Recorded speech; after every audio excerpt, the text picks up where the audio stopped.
Добрый день всем! Сегодня я хочу поговорить на серьезную тему, на актуальную. Это война в Украине и как это повлияло на Грузию, на грузин, какая атмосфера здесь царит. Очень много сообщений мы слышим отовсюду, с разных СМИ. То мы слышим, что россияне окружили группу так называемых грузинских легионеров, которые воюют на стороне Украины. То мы слышим, что Зеленский отзывает посла Украины из Грузии. Что же вообще происходит? Как грузины относятся к этому конфликту? На чьей они стороне? Во-первых, хочу начать с того, что вся Грузия скорбит вместе с украинцами. Война — это всегда плохо. На Кавказе сочувствие другим людям, к своему соседу, оно стоит на первом месте. Поэтому грузины очень близко к сердцу восприняли те страдания и все ужасы войны, с которым сталкиваются сегодня люди на Украине. Это мы видим также, когда ходим по улицам, везде флаги Украины, символы поддержки. Каждый человек старается со своей стороны сделать что-то, чем он может поддержать своих близких и друзей украинцев. Я походил по городу Батуми, отснял некоторые кадры. Вот посмотрите, даже баннеры рекламные, флаг Украины. Кроме этого, украшены витрины магазинов. Даже в домах мы видим флаги украинские. Все это указывает на то, что грузины стараются показать поддержку близкому народу Украины. Кроме этого, я был на митинге. На площади Европы регулярно собираются митинги вечером. Когда я ходил, в 4 часа начинался этот митинг прямо на площади Европы. Там выступали различные ораторы. Ораторы как украинцы, так и грузины, белорусы и другие. Вот некоторые кадры, которые я снял с митинга в Батуми.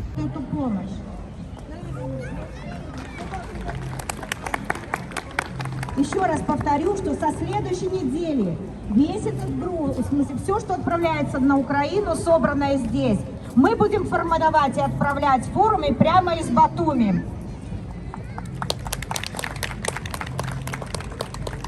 მეგობრებო, თქვენ იცით რომ ფუნქციონირებს штаბები. штаბი მდებარეობს ფარნავაზ მეფის 46-ში და ვახტანგ გორგასლის 54 номерში. Оратор рассказывает, что организуется помощь в Украину, отправляется гуманитарная помощь с Грузии, и любой человек может принять участие в этом. А также я хочу отблагодарить всех людей. В эти дни я помогал в штабах, и не только вот диаспора Украины и Беларуси, а также другие жители европейских стран. Слава Украине! Кроме этого, есть такие же баннеры, где указывается информация относительно пунктов приема гуманитарной помощи. Вот, к примеру, вот это. Грузины очень отзывчивый, гостеприимный народ, и они не могли остаться без участия. Что касается отзыва посла украинского из Грузии, то здесь причина совершенно другая, не имеет никакого отношения к отношению грузин к этому конфликту. Здесь я бы назвал больше прагматичные шаги, которые предприняли власти Грузии, чтобы не углубить конфронтацию с Россией и не сделать хуже своему народу также. Этот отзыв послов был связан с двумя событиями, в основном с этими событиями.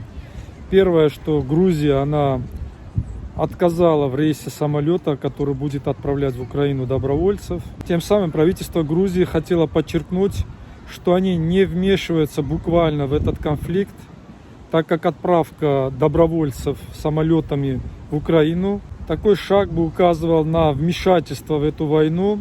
Был 2008 год, война. Эта война была, но это не означает, что она не может повториться. Несмотря на то, что многим в Грузии не нравится то, что делает, возможно, правительство, но в то же время данный шаг был более прагматичным. Это что касается отзыва посла. Второе, многие недовольны тем, что Грузия отказалась от наложения санкций на Россию. Чтобы понять, почему так поступили власти Грузии, нужно понять одно. Грузия очень сильно на данный момент зависит от России. В плане чего? Во-первых, 70% пшеницы приходит из России. Вина, воды экспортируются в основном в Россию. Настолько взаимосвязана экономика на данный момент, что если вы зайдете даже в продуктовый магазин, я лично был очень сильно удивлен, сколько российских продуктов продается в магазинах Грузии. Очень много. Грузия, конечно, может наложить санкции на Россию, но в первую очередь эти санкции откликнутся на обычных граждан Грузии. Это может привести к тому, что Россия сама в ответку наложит санкции на Грузию. В этом случае остановится большая часть экспорта в Россию и импорта тоже. В обеих случаях экономика Грузии и грузин, она пострадает. Это был чисто прагматичный шаг. Затронув другую тему, очень много украинцев приехало сейчас, находятся в Грузии, в Батуми в частности. В российских СМИ часто указано на то, что типа они себя плохо ведут в каких-то странах, запрещают другим людям говорить на русском языке, или ведут себя вызывающе, требуют, чтобы им помогали. Ничего такого я не замечаю здесь. Украинцы ведут себя очень достойно, никому ничего я еще не слышал, чтобы они запрещали кому-то, или вызывающе себя вели, или очень плохо. Они себя ведут достойно, ходят на митинги и ведут себя обычно. В то же время хотел поговорить, как грузины относятся к русским, или изменилось ли отношение к русскому языку в Грузии. Пару лет назад было остановлено авиасообщение между Грузией и Россией. Мол, небезопасно русским находиться в Грузии. Но я не вижу никаких предпосылок для этого. То есть никакого плохого отношения я к русским не замечаю. К русскому языку тоже. Я сам очень часто, бывает, говорю где-то на русском языке. Не вижу никаких косых взглядов. Вижу, и в магазине люди на русском разговаривают. Тоже никаких проблем нету. То есть можно так сказать, что к русским тут отношение особо не изменилось. Возможно, там есть люди, которые националистически настроены. Возможно, люди есть, которые сердце болит, когда они вспоминают, что произошло, насколько вреда причинила, может быть, русская сторона Грузии. Но в то же время грузины – это великодушный народ, очень гостеприимный, и никаких проблем относительно граждан других стран я не замечал столько времени, и я надеюсь, что никогда не замечу. Относительно того, что грузины посылают сражаться своих людей в Украину, скажу так, это единичные случаи, никаких особых сборов нету. Я один раз только где-то в Фейсбуке читал, что человек говорит, куда можно обратиться, как пойти помочь. Да, есть отдельные люди, возможно, они хотят это делать. Но никаких организованных мероприятий я не замечал. Власти, как мы уже сказали, не поддерживают. Они отказались от самолета, который будет возить добровольцев, сражаться в Украине. Такого тоже нету. Как народ, грузины любят соседей.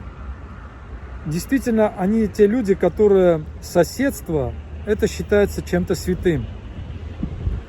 И гость тоже считается чем-то святым. Поэтому я желаю и грузинам, и украинцам, и всем на Кавказе и в других странах, в том числе россиянам, чтобы у всех был мир, мирное небо над головой, хорошие добрососедские отношения, и чтобы между собой эти народы, которые населяют наши страны, соседи, они жили в мире друг с другом и проявляли уважение друг к другу. Нужно запомнить перво-наперво, какой бы ни был друг в виде стран очень далеко, все-таки сосед, который рядом, это очень важно, иметь с ним хорошие взаимоотношения. Поэтому давайте с пониманием отнесемся друг к другу и будем всегда поддерживать трудную минуту, как сейчас делают вся Грузия и все грузины.